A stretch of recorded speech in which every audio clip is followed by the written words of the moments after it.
నమస్తే. ముందుగా చారగొండ సర్పంచ్ గా గెలుపొందినటువంటి విజేందర్ గౌడ్ గారికి కంగ్రాచులేషన్స్.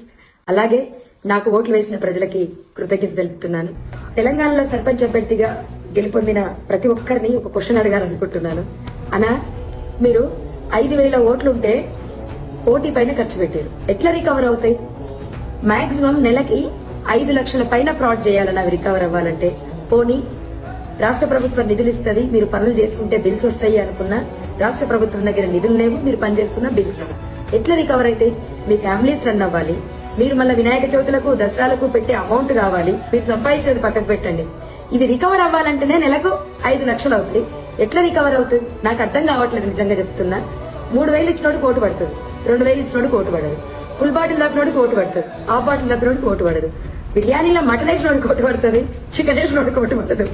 ఇంత ప్రజలు ఉన్నప్పుడు ప్రజలు నాకు నిజంగా ప్రజలు అర్థం కాలేదు. అన్నిటికన్నా నేను బాధపడ్డ విషయం ఏంటంటే, బీటెక్లు ఎంటెక్లు చేసి కూడా జస్ట్ 2,000 ఇచ్చి ఒక బిర్యానీ పెట్టి బ్లాక్ డాగ్ ఇస్తే ఓటేసి, ఇంత దౌర్భాగ్యపు వ్యవస్థలో చదువుకున్న వాళ్ళు ఉన్నప్పుడు ఎవరైనా ఏం చేయగలుగుతారు? దేశం ఎట్లా మారుతుంది? నాయకులను ప్రశ్నించే హక్కు మీకుందా? చదువుకున్న యువకులకు నాయకులను నిలదీసే హక్కు ఉందా? లేదు. మీకు ముమ్మాటికి హక్కు లేదు. నిలదీస్తే నిజంగా చెప్తున్నా, అది మీ తప్పు కూడా. నేను చెప్తున్నా, ఏ హక్కుతో అడుగుతారయ్యా మీరు గెలిచిన నాయకులని? ఏ హక్కుతో అడుగుతారు?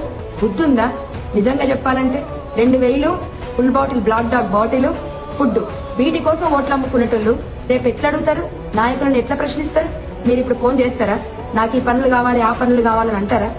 మీరు చేస్తే వాళ్ళు ఎత్తుతారా? వాళ్ళ తప్పేముంది? నిజంగా చెప్పాలంటే వాళ్ళు బిజినెస్ చేశారు, మీకు ఓటు వాల్యూ ఇంతని చెప్పారు, మీరు అమ్ముకున్నారు.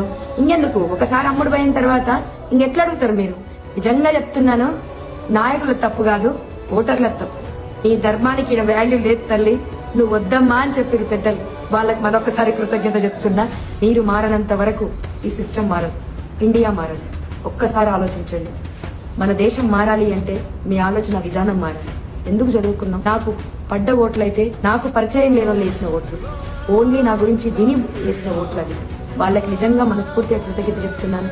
ఒక్కడుగు నేను వేసాను, నాతో పాటు కొన్ని అడుగులు ముందుకొచ్చాయి. ఎంతైతే అంత అయింది, అంతే మొండిగా పోరాడతాను. మార్పుకైతే ప్రయత్నిస్తాను గట్టిగా.